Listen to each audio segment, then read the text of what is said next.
Assalamualaikum warahmatullahi wabarakatuh. Halo teman-teman semuanya. Perkenalkan, nama aku Dina Natasha Putri dengan NIM 2411523032. Sebelumnya, aku membuat video ini untuk memenuhi tugas dari mata kuliah Jaringan dan Komunikasi Data.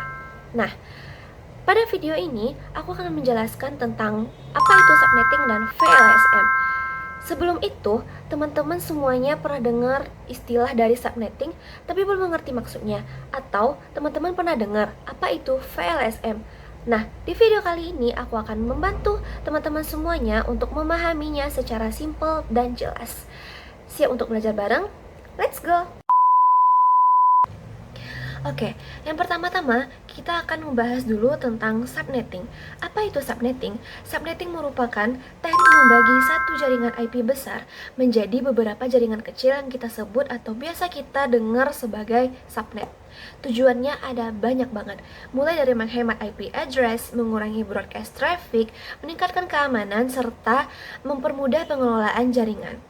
Setiap alamat IP terdiri dari dua bagian, yaitu ada Network ID dan Host ID. Network ID menunjukkan jaringan tempat IP ini berada, sedangkan Host ID menunjukkan perangkat dalam jaringan tersebut. Dengan subnetting, kita bisa mengatur berapa bit yang digunakan untuk network dan berapa untuk host menggunakan subnet mask. Sebagai contohnya ada jaringan 192.168.1.0/24 mempunyai 256 alamat IP. Kalau kita bagi menjadi 4 subnet, kita bisa pakai subnet mask per 26. Artinya, tiap subnet hanya mempunyai 64 alamat IP. Cukup untuk 62 host karena 2 IP dipakai untuk network dan broadcast. Keuntungannya kita memakai teknik subnetting ini adalah kita bisa mengalokasikan IP sesuai kebutuhan dan menghindari dari suatu pemborosan. Selain itu, subnetting juga membantu kita membatasi broadcast hanya dalam subnet tertentu, sehingga jaringan menjadi lebih efisien dan aman. Nah, sekarang kita akan masuk ke materi VLSM, di mana kepanjangannya yaitu Variable Length Subnet Mask. Ini merupakan metode yang paling fleksibel karena kita bisa pakai subnet mask yang berbeda-beda untuk tiap subnet dalam satu jaringan utama. Kenapa VLSM ini penting? Karena tidak semua jaringan membutuhkan jumlah IP yang sama. Misalnya, bagian server ingin atau cuman butuh 10 IP, tetapi bagian user bisa membutuhkan sampai 50 IP. Kalau kita pakai subnet mask yang sama untuk semua, maka akan banyak IP yang terbuang sia-sia. Dengan VLSM ini, kita bisa sesuaikan ukuran subnet berdasarkan kebutuhan host. Jadi, kita lebih hemat, efisien, dan rapi tentunya. Ini sangat berguna dalam perencanaan jaringan yang kompleks seperti di suatu kampus, instansi, ataupun perusahaan-perusahaan besar. Sebagai contoh penerapannya agar teman-teman bisa lebih mengerti, kita bayangkan jika kita mempunyai satu lembar kain yang sangat besar dan dari kain tersebut kita akan memotongnya untuk kita membuat baju. Nah, jika kita memotongnya sama besar, maka akan banyak kain yang terbuang sia-sia.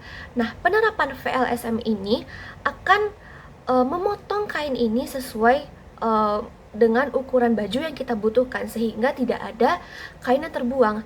Nah, seperti itu contoh penerapan VLSM pada kain, dan dalam perencanaan jaringan, VLSM ini akan membagi-bagi jaringan ini sesuai dengan kebutuhan yang dibutuhkan oleh atau yang dibutuhkan dalam perencanaan jaringan di suatu instansi, kampus, atau perusahaan-perusahaan.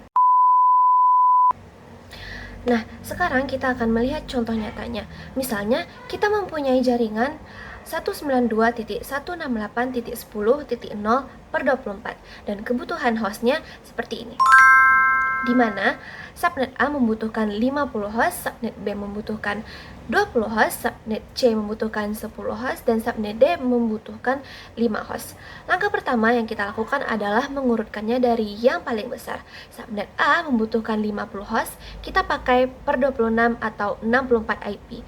Untuk subnet D kita membutuhkan atau kita memakai per 27 atau 32 IP. Untuk subnet C kita membutuhkan 16 IP.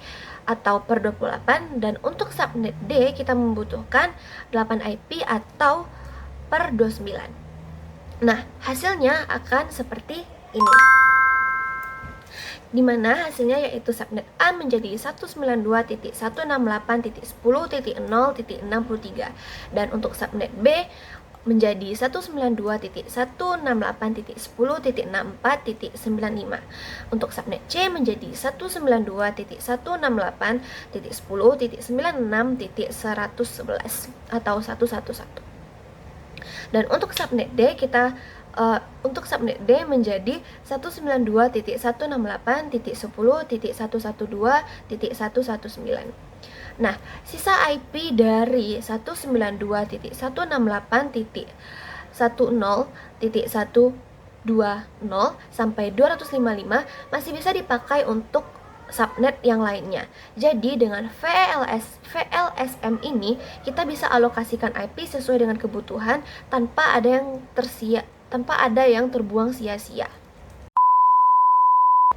Nah, itu dia penjelasan tentang subnetting dan VLSM. Semoga dengan penjelasan yang singkat dan simpel ini membuat teman-teman memahami bagaimana cara pembagian jaringan dan mengapa VLSM itu sangat penting untuk efisiensi dari sebuah IP. Itu aja dari aku. Thank you for watching and assalamualaikum warahmatullahi wabarakatuh.